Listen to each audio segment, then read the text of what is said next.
The year was 622 CE, and the Prophet Muhammad was facing relentless persecution in Mecca. His followers are being tortured and driven out of the city, so he sends a small group north across the Red Sea to the ancient land of Abyssinia, modern-day Ethiopia, hoping to find refuge there.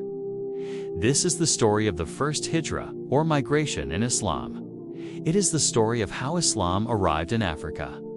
The First Hijrah tells the tale of courage, faith, and the indomitable spirit of those who dared to dream of a world where all people could worship freely. The significance of the First Hijrah echoes through time. It marks not just a geographical relocation, but a monumental shift in the course of history. It was the moment when Islam transcended its Arabian roots to take root in new lands, planting the seeds for a global faith that would soon envelop the world. But why did the Prophet Muhammad send his followers to Abyssinia? What made this ancient African kingdom the first non-Arab nation to embrace Islam? Join us as we dive into the chronicles of the past to unravel the secrets of the First Hijrah and explore how Islam found its home in Africa. The story begins in the heart of Arabia, where the Prophet Muhammad had been preaching a message of unity, peace, and submission to the will of one God. Mecca, the birthplace of Islam, was also the cradle of his persecution. The Prophet's teachings challenged the deeply ingrained polytheistic beliefs of the Meccan society, stirring both intrigue and resistance. The Quraysh tribe, the dominant force in Mecca, saw the growing popularity of Islam as a threat to their power and prestige. And so they turned on the Prophet and his followers, subjecting them to ridicule, physical abuse, and economic ostracism. Among the persecuted was a man named Abu Bakr al-Siddiq, close companion of the Prophet and the father of the first caliph. Thus, when the persecution reached its zenith, Prophet Muhammad realized that his followers needed a sanctuary, a place where they could practice their faith without fear of reprisal. He turned his gaze northward, seeking a haven for his dwindling band of believers. His eyes fell on Abyssinia, a Christian kingdom known for its religious tolerance and progressive policies. Ruled by King Ashama ibn Abjar, Abyssinia was renowned for its justice and compassion, qualities that made it an unlikely but fitting destination for the outcasts of Mecca. However, the journey to Abyssinia was fraught with danger. The Red Sea, vast and unpredictable, was notorious for its treacherous currents and uncharted waters. Yet the call for refuge echoed in the hearts of the believers, and they answered with unwavering determination. In 615 CE, a small fleet of boats carrying around 80 men, women and children set sail from the coast of Mecca. Among them were some of the Prophet's closest companions, including Abu Bakr, the future caliph, and Sumayya, the mother of the faithful. At the helm of this daring venture was a man named Ja'far ibn Abi Talib, the Prophet's uncle and one of the first to embrace Islam.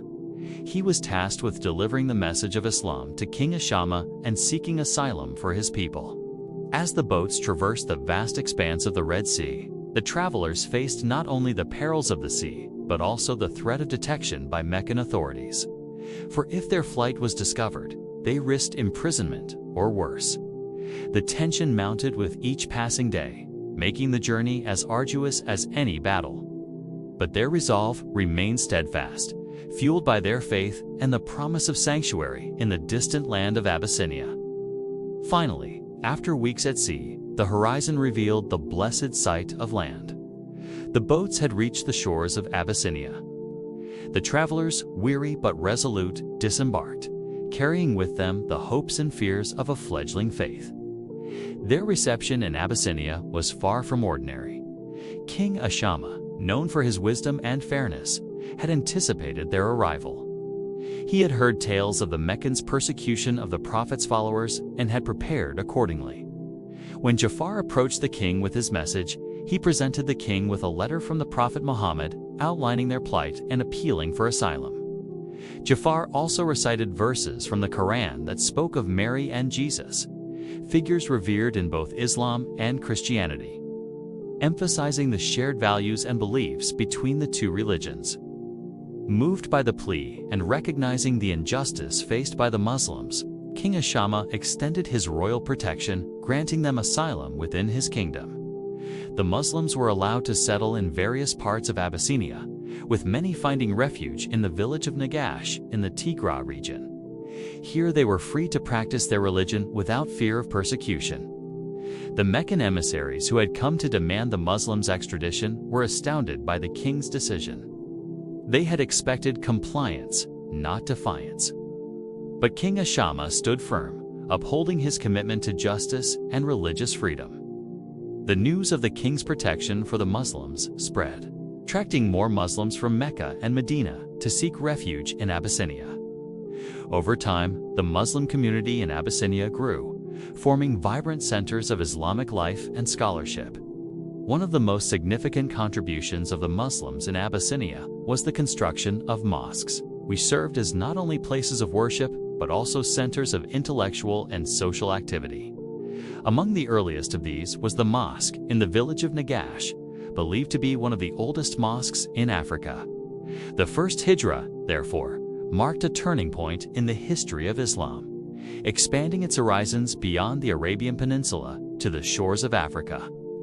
It was the first chapter in the story of Islam's global reach, laying the groundwork for the faith's spread to other parts of the world. Moreover, the First Hijrah had a profound impact on the cultural and historical relationship between Ethiopia and Islam. It established a legacy of religious tolerance and coexistence that has endured for centuries. Ethiopia, often referred to as the land of the origin of humanity, has played a pivotal role in shaping our understanding of human history.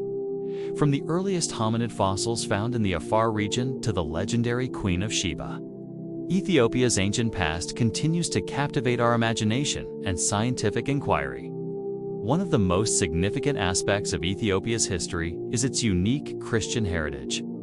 Ethiopia is home to some of the oldest churches in the world, such as the Church of St. Mary of Zion, which houses the legendary Ark of the Covenant. The Ethiopian Orthodox Church, with its distinct traditions and liturgy, has been a defining feature of the country's cultural landscape. Ethiopia's history is also marked by periods of great prosperity and cultural achievement. During the reign of the Solomonic dynasty, Ethiopia experienced a golden age with cities like Gondor becoming centers of art, architecture, and learning. The famous rock-hewn churches of Lalibela are a testament to this era's devotion and architectural brilliance. However, Ethiopia's history has not been without its challenges. The country has faced numerous foreign invasions and internal conflicts that have shaped its trajectory. From the battle against the armies of the Ottoman Empire to the struggle for independence against Italian colonialism, Ethiopians have shown remarkable resilience and determination. Despite these challenges, Ethiopia has continued to play a significant role on the African continent. It is one of the oldest independent nations in Africa, having never been colonized by a European power. Ethiopia's strategic location has made it a key player in regional politics and diplomacy. Today, Ethiopia is a nation on the rise, known for its vibrant democracy, rapid economic growth, and its important contributions to the African Union and other international organizations. The country's rich history, diverse cultures, and stunning landscapes continue to fascinate people from around the world. We invite you to join us on this journey through Ethiopia's captivating past and discover the stories that have shaped this remarkable nation. From ancient kingdoms to periods of cultural brilliance, from battles for independence to the rise of modern Ethiopia, we will explore the events and personalities that have made Ethiopia the cradle of African civilization. So subscribe to Tales of Ethiopia and hit the notification bell to ensure you don't miss out on any of our thrilling episodes. Together, let's embark on an adventure through time and uncover the hidden gems of Ethiopia's rich history. And as always, stay tuned for more updates on our channel. Thank you for watching this episode. If you enjoyed the video, please don't forget to leave a like and share it with your friends. Your support means everything to us.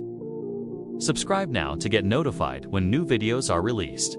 And for more captivating stories, check out our other videos. We'll look forward to seeing you in the next one.